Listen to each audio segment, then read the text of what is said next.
दोस्तों, मार्गदर्शन पे आपका बहुत बहुत स्वागत है। दोस्तों, आज मैं बात करूंगी गुरुवार व्रत में खाए जाने वाले आहार की, जिसमें बहुत अधिक दुविधा है कि क्या भोजन लें और क्या नहीं लें। दोस्तों, शास्त्र की बात कहूँ तो गुरु ग्रह से संबंधित यह व्रत है। इस व्रत को करने से गुरुदेव प्रसन्न होते हैं और भगवान विष्णु की भी कृपा मिलती है। और दोस्तों, भगवान विष्णु की कृपा के साथ साथ माँ लक्ष्मी भी हमें कृपा प्रदान करती हैं। तो एक मोटे शब्दों में बता दूं आपको, तो मोटे शब्दों में ये कहा जाता है कि गुरु ग्रह जो है विवाह संबंधित बाधा निवारण करते हैं। तो जिस जातक की कुंडली में गुरु ग्रह कमजोर हो, या फिर विवाह संबंधी समस्या चल रही है, या फिर विवाह के बाद अगर किसी प्रकार की समस्या से पीड़ित हैं, तो गुरुवार का व्रत करने से ये सारी समस्याएं दूर हो जाती हैं। अगली बात बता दूं आपको कि अगर कोई व्यक्ति जो है निर्धनता से जूझ रहा है, धन की कमी है, या फिर धन बहुत सारा है, धन का अपव्यय हो रहा है, परिवार में सुमति नहीं है, तो फिर ये व्रत गुरुवार का व्रत कहा जाता है। दोस्तों, कहा जाता है कि भगवान विष्णु जो है वह प्रजा के पालनहार है, तीनों लोकों में पालनहार है ये, और इनकी पूजा करने से किसी प्रकार का ऐसा कष्ट नहीं है जो हमारे जीवन में बचा रहे। तो धन संबंधी समस्या से भी निजात मिलती है, और अगर मैंने बताया भी कि विवाह संबंधी समस्या में भी आराम मिलता है।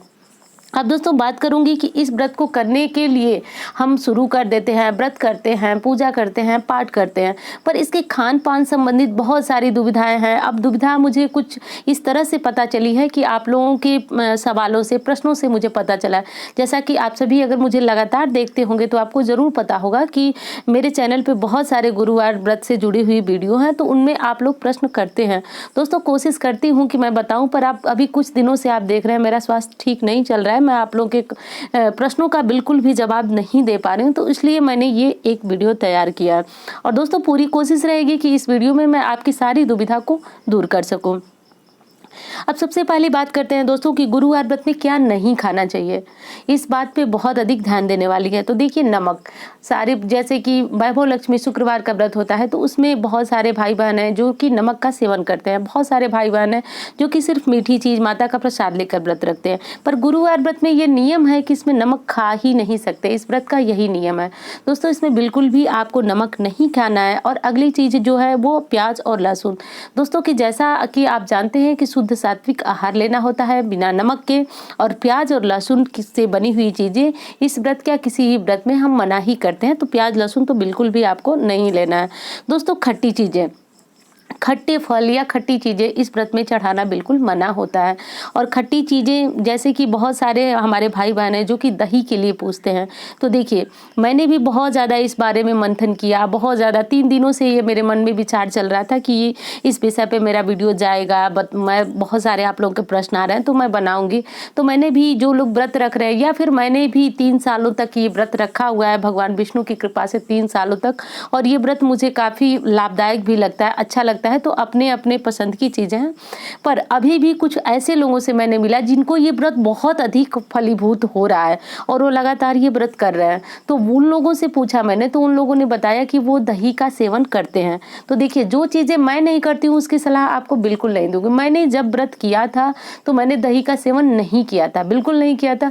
तो अब देखिए, जो लोग कर रहे हैं उनका व्रत फलीभूत हो रहा है, तो इसमें भी संशय नहीं है कि आप दही नहीं ले सकते हैं। पर मैंने जो किया था वो आपको बताया, और जो लोग दही ले रहे हैं उनका व्रत भी फलीभूत हो रहा है। तो आप चाहें तो दही का सेवन कर सकते हैं, और आपकी इच्छा न हो तो दही का सेवन न कर सकते। दोस्तों, एक बार फिर कहूँगी कि इसमें बिल्कुल भ्रमित करने वाली बातें नहीं है।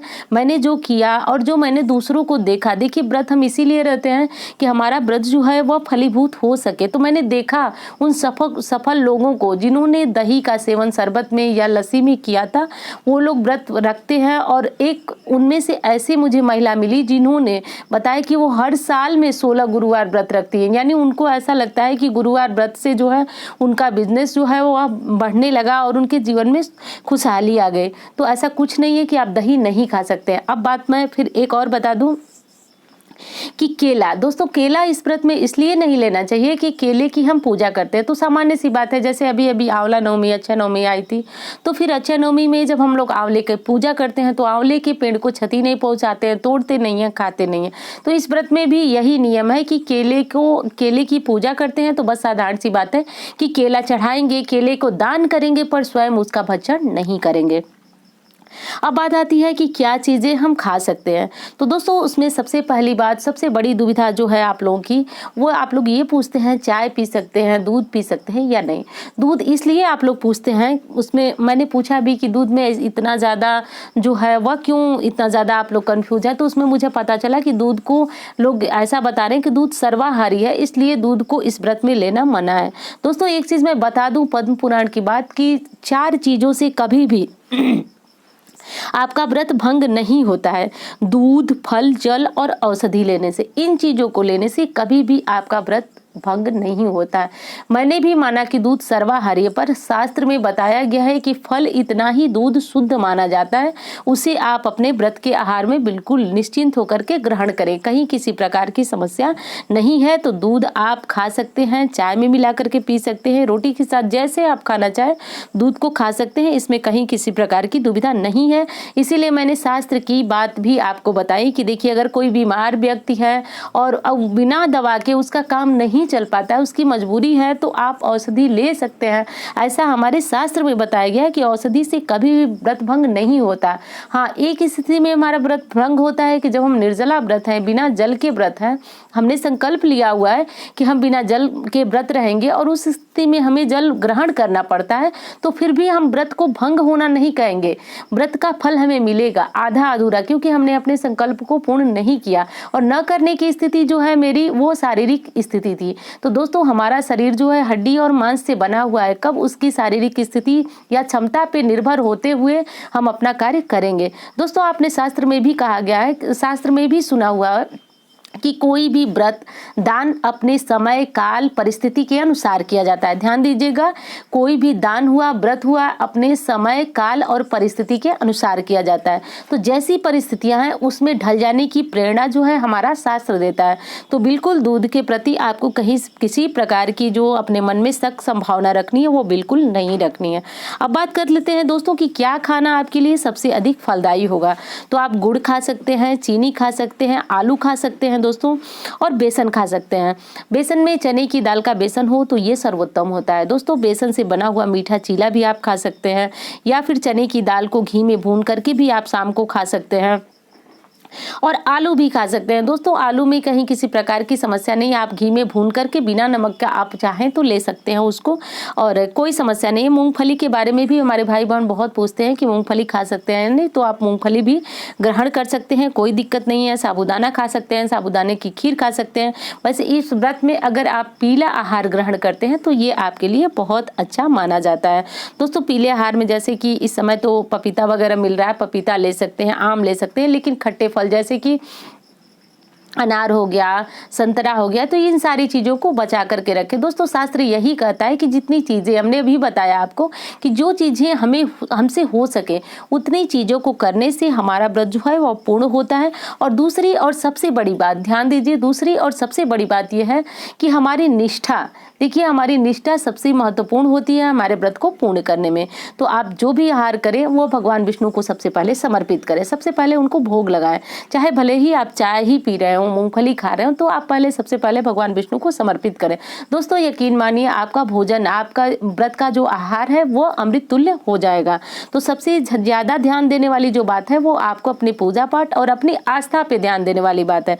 आप क्या आहार ग्रहण करते हैं ये बिल्कुल कहीं किसी प्रकार की वो समस्या नहीं है। दूसरी चीज मैं बात करूंगी कि इस आहार में जैसे आपने आलू फ्राई कर रहे हैं या फिर पराठे बना रहे हैं, तो फिर आप कैसे बनाएं पराठे। तो दोस्तों घी का इस्तेमाल आप कर सकते हैं। रिफाइंड तेल में मूंगफली का तेल आता है, वो तेल आप इस्तेमाल कर सकते हैं।